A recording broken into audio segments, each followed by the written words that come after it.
వివాహాలు, మూడేసి వివాహాలు, నాలుగేసి వివాహాలు ఈ మధ్యకాలంలో కామన్ అయిపోయింది. రెండేసి పెళ్ళిళ్ళు అట్లా. అసలు ఇవన్నీ ఎందువల్ల జరుగుతున్నాయి కారణం అంటే మనకి గ్రహాలు ఇబ్బందులు ఇవన్నీ ఎందుకు వస్తున్నాయంటే కొన్ని గ్రహాల కాంబినేషన్స్ వల్ల, కొన్ని దోషాల వల్ల. ఇప్పుడు కుజ దోషాలు, అట్లనే మంగళ దోషాలు అని మనం తమిళనాడులో చెప్పుకుంటూ ఉంటాం. ఈ దోషాల వల్ల మనకి ఎక్కువ వివాహాలు, పునర్వివాహాలు, విధవా వివాహాలు. రాహు మనకి అర్ధాష్టమ, అష్టమ, సప్తమ స్థానాల్లో ఉండడము, ఏ శుభగ్రహ వీక్షణ లేకపోవడము, ఇలా కొన్ని క్లాజెస్ ఉంటాయి. ఈ క్లాజెస్ వల్ల ఏమవుతుందంటే ఇతరుల మాటలు నమ్మి అమ్మాయిలు మోసపోవడం, లేదా అబ్బాయిలైనా మోసపోవచ్చు. ఇది రాహు ఎంతసేపు కూడా మోసగాడనమాట. కాబట్టి సప్తమ రాహువులో మనకి ఉన్నప్పుడు ఏమవుతుందంటే విధవా సంభోగం జరుగుతుంది అన్నారు. మరి ఇవన్నీ శాస్త్రాల్లో ఊరికనే చెప్పారా అండి అని అంటే మనకి కాదు. శాస్త్రాల్లో చెప్పినటువంటివి ఎప్పుడు కూడా ఆధారాలు ఉంటాయన్నమాట.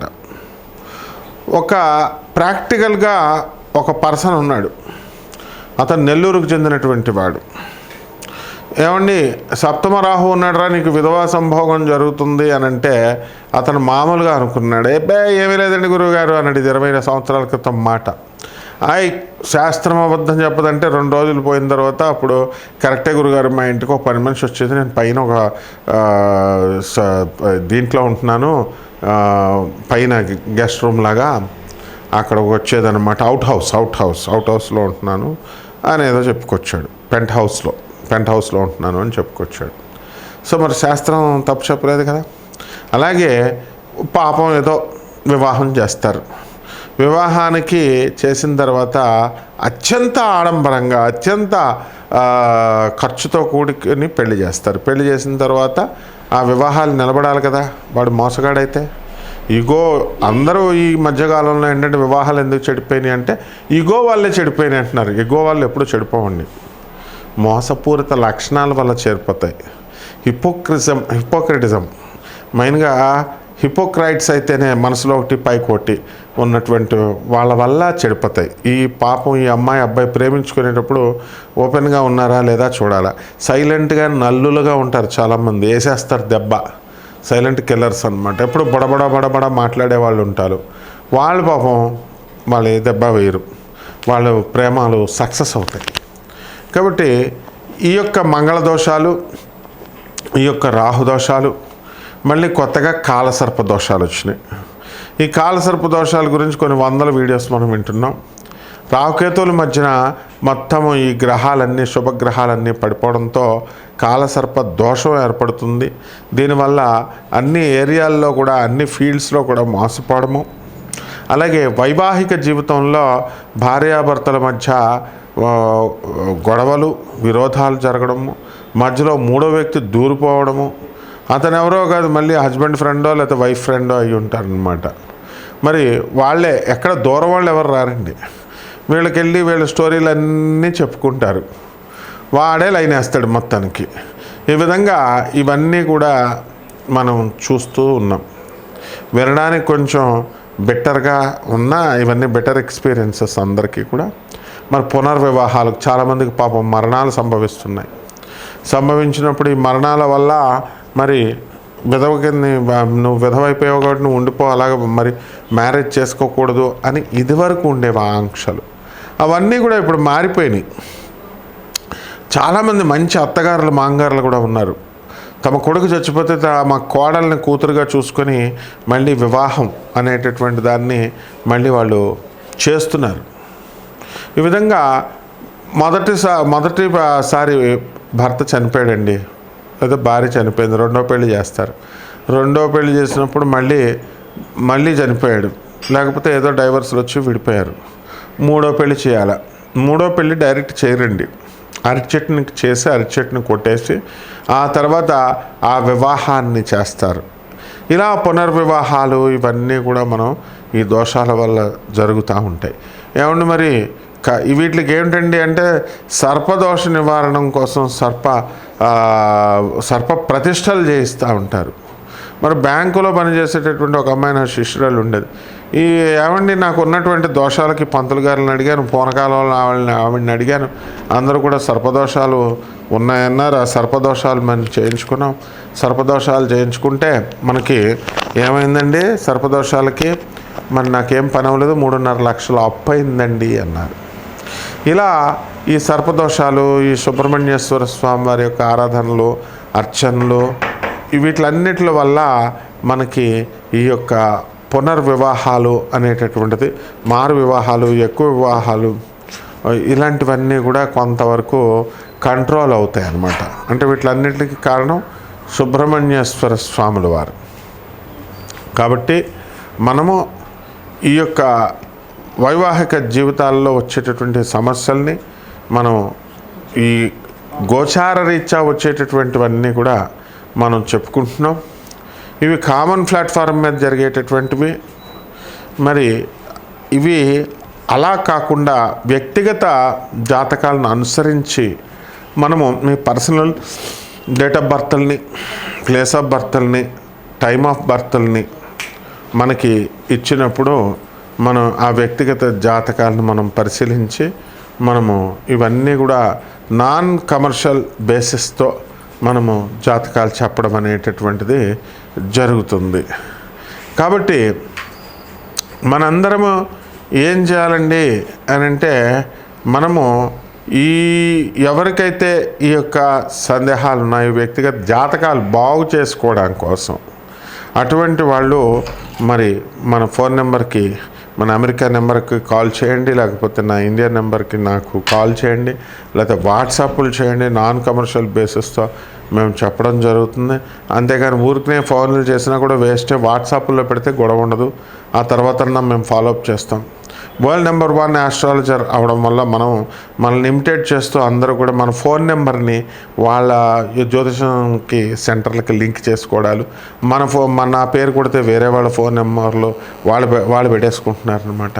ఇలా వాళ్ళు వేరే జ్యోతిషం సెంటర్లు వచ్చేలాగా పెట్టుకోవడం, ఇలాంటివి ఏవో చేస్తున్నారు. కాబట్టి ఇది కార్పొరేట్ ఆఫీస్ మనది USA. నాసా టెక్నాలజీని ఉపయోగించి, మోడర్న్ సైన్స్ను ఉపయోగించి, నాసా రిపోర్ట్స్తో మనం పరిశీలించి, అలాగే GPS ట్రాకింగ్ సిస్టమ్ను ఉపయోగించి, అలాగే లైఫ్ లైన్ టైం ఫ్యాక్టర్ని ఉపయోగించి మనం మోడర్న్ సైన్స్ని, అత్యాధునికమైనటువంటి మోడర్న్ సైన్స్ని మనం అతి ప్రాచీనమైనటువంటి ఈ యొక్క ఋషులు ఇచ్చినటువంటి జ్యోతిష శాస్త్రానికి మిళితం చేస్తూ జ్యోతిష విశ్లేషణ అనేటటువంటిది చేయడం జరుగుతుంది. కాబట్టి వీటిల్లో మనం నెంబర్స్ ఎందుకు డిస్ప్లే చేస్తామండి? ఇవన్నీ కూడా నెంబర్స్, ఎవరైనా జీవితాలు పాడైపోతే వాళ్ళ జీవితాలు వాళ్ళు బాగు చేసుకోవడం కోసం మనకి కాల్ చేయమని, అపాయింట్మెంట్ తీసుకోమని, అది కూడా నాన్ కమర్షియల్ బేసిస్తో మనం చెప్తున్నాం. కాబట్టి అంతేగాని చాలామంది మనకే సలహాలు ఇవ్వాలని చెప్పి ఎవరు కూడా ఫోన్లో మనము అన్నెసరిగా టైం వేస్ట్లు నాకు చేయకూడదు. ఎవడైనా సరే రాత్రి 10:53 దాటిన తర్వాత చేసి నాకు లెక్చర్లు ఇస్తున్నాడు. తోలు తీసేస్తాను, యూజ్లెస్ ఫెలో. నువ్వు ఏదో మిగతా పంతుల దగ్గర చెప్పినట్టుగా నాకు కనుక ఎవడైనా సరే కాల్ చేసి నాకు సలహాలు ఇవ్వాలని చెప్పినా, నాకు ఎవడైనా ఏంటి మీరు నాకు చెప్పేదేంట్రా? నేను ఒక ప్రొఫెసర్ని, అధర్వణ మీద పండితుడిని, చిన్నప్పటి నుంచి గురువుల దగ్గర పెరిగినటువంటి వాడిని, ఒక శాస్త్రాధ్యయనం చేసినటువంటి వాడిని. మా గురువులు వీడియో రిలీజ్ చేస్తే మా గురువులు ఏమనుకుంటారని భయపడుతున్నాను కాబట్టి లేకపోతే తాట తీస్తా. How dare you bloody fools, phone చేసి మాకు చెప్తారు మీరు కథలు. మళ్ళీ పంతులందరినీ బెదిరిస్తారు తాగుతూ, రాత్రి 10:53 కాల్ చేస్తూ. I will put you under bars, direct చెప్తున్నాను నేను. ఎవరైనా సరే పిచ్చి వేషాలు వేస్తే, పిచ్చి కామెంట్స్ చేసినా I will take the very severe action. మీరు ఎవరో పాపం జీవితాలు చితికిపోయిన వాళ్ళు ఉంటారు, వాళ్ళ కోసం నాన్ కమర్షియల్ బేసిస్తో మనం చేస్తున్నాం. మీ తల్లిదండ్రులకు మీరు తిండి పెట్టరు, సమాజానికి పనికి రారు, పేదవాళ్ళకి సేవ చేయరు, అనాథ పిల్లలకి డబ్బులు ఇవ్వరు, తర్వాత సన్యాసులకి రూపాయి ఇవ్వరు. ఎందుకురా మీ బతుకులు? సొల్లు కబుర్లు చెప్తూ తాగుతూ నాకు కాల్ చేస్తారా మీరు? How dare you bloody fellows. కాబట్టి మిగతా 12 రాశుల వారికి కూడా వీటి ఎఫెక్ట్ ఎలా ఉంటుంది, ఈ కుజదోషాలు, ఈ సర్పదోషాలు, ఈ పునర్వివాహాలు, ఈ యొక్క 3-4 వివాహాలు, అసలు పెళ్ళిళ్ళు కాకపోవడాలు, కొంతమందికి అసలు పెళ్లి కాని ప్రసాదంలాగే మిగిలిపోతారు. ఇవన్నీ ఎందుకు? ఇవన్నీ కూడా చూద్దాం. నా బేబీ పోయిందని చాలామంది బాధపడుతూ ఉంటారు. అబార్షన్స్, ఆడపిల్ల పెళ్ళిళ్ళు చేసుకున్న వాళ్ళు అత్తగారులు చేయించేస్తున్నారు. మగపిల్లడు పుట్టలేదని అత్తగారులు ఆడపిల్లలు పుట్టారని చేయించేస్తే తప్పు కదమ్మా. అసలు డాక్టర్లు ఒక పక్క గవర్నమెంట్ భయపెడుతున్నారే మిమ్మల్ని లోన్ వేసేస్తామని, లింగ నిర్ధారణ టెస్ట్ చేయకూడదని. కాబట్టి ఇవన్నీ అలాంటివి ఏం చేస్తే మహాపాపాలు వస్తాయి. ఎలాగ ఈ 12 రాశుల వారికి విడివిడిగా ఏ రాశి వారికి ఎలా ఉందో మనం చెప్పుకుందాం. సింహరాశి, ఈ సింహరాశి వారికి అందరికీ కూడా మనకి నవంబర్ నెల 2025 సంవత్సరంలో మాసరాశి ఫలితాలతో పాటు మరి కుజగ్రహం మంగళ దోషాల వల్ల, కాలసర్ప దోషాల వల్ల ఏ విధంగా అయితే 1, 2, 3 వివాహాలు జరుగుతూ ఉంటాయో, 4 వివాహాలు, ఇలాంటివన్నీ కూడా, అలాగే పునర్వివాహాలు జరుగుతూ ఉంటాయి. ఇవన్నీ కూడా మనం తెలుసుకోవాల్సినటువంటి అవసరం ఉంది. మరి ఈ రాశిలో వారికి అందరికీ కూడా, సింహరాశి వారికి మనము ఆదాయాలు బాగా పెరుగుతాయి. గత నెల కంటే కూడా ఈ నెలలో ఆదాయాలు బాగా అద్భుతంగా పెరుగుతాయి. అలాగే ఖర్చులు కూడా బాగా పెరగడం అనేటటువంటిది జరుగుతాయి. అయితే సప్తమ స్థానంలో ఉన్నటువంటి రాహుగ్రహ ప్రభావం వలన భార్యాభర్తలిద్దరు కూడా కీచులాడుకుంటూ ఉండడము, లేదా మనము వీళ్ళని ఒక విధంగా మనము అంతా కూడా మనశ్శాంతి లేకుండా ఉండడం, వీళ్ళు చేసుకోవడం ద్వారా వాళ్ళని చూసి మనము ఆ తప్పులు చేయకూడదు అనేటటువంటి విద్యని మనం వాళ్ళ దగ్గర నుంచి నేర్చుకోవడం అనేటటువంటి జరుగుతుంది. ఇకపోతే ఈ సింహరాశి వారికి అందరికీ కూడా అష్టమ శనిగ్రహ ప్రభావం ఉంది. ఆ అష్టమ శని గ్రహ ప్రభావం వలన వీళ్ళంతా కూడా మనకి పనులన్నీ కూడా కాస్త ఆలస్యంగా, లేటుగా అవడము ఇలాగ జరుగుతూ ఉంటాయి. కాబట్టి అప్పులు కూడా మంచి బ్రహ్మాండంగా మీకు రావడం అనేటటువంటివి జరుగుతాయి ఈ యొక్క నవంబర్ నెలలో. మరి సింహరాశి వారికి ఇతరులకి అందరికీ కూడా సహాయం చేయడం, వాళ్ళతో పాటు కొన్ని సంస్థలకి మీరంతా కూడా కోరిలేట్ అవ్వడం, సహాయం చేయడము, కోజాయిన్ అవడము, ఇలాంటివన్నీ కూడా చేస్తూ ఉంటారు పేదవాళ్ళకి, అనాథ పిల్లలకి, వీళ్ళందరికీ కూడా. అలాగే ఈ సింహరాశి వారికి అందరికీ కూడా కాస్త మనకి లిబర్టీ ఎక్కువ, అదేవిధంగా జెనరాసిటీ ఎక్కువ, దయాగుణం చాలా ఎక్కువగా ఉంటుంది. అండ్ స్వేచ్ఛ కావాలని కోరుకుంటారు. కాబట్టి చాలామంది సింహరాశి వాళ్ళంతా కూడా భార్యాభర్తలు అందరూ కోర్టులకు వెళ్ళడం జరుగుతుంది. సైలెంట్ వార్స్ జరుగుతున్నాయి గృహాల్లో. మరి అటువంటి వాళ్ళంతా కూడా మీరు ఈ యొక్క గొడవలన్నింటినీ కూడా ఆపేసుకొని చక్కగా పిల్లల దృష్ట్యా మీరు కాపురాలు చేసుకోండి. ఇక పరిహారాల దగ్గరికి వచ్చేసరికి అష్టమ రాహు కాబట్టి రాహు జపం చేయండి, రాహు స్తోత్రాలు చదవండి. సప్తమ రాహు కాబట్టి రాహు జపం చేయండి, రాహు స్తోత్రాలు చదవండి. రాహు కిలోంపావు మినుముల్ని, ఆవుపేట రంగు ఉన్నటువంటి వస్తువుల నుంచి పేద బ్రాహ్మణులకి శనివారం నాడు ఉదయం 8 గంటలకి దానం చేసుకోండి.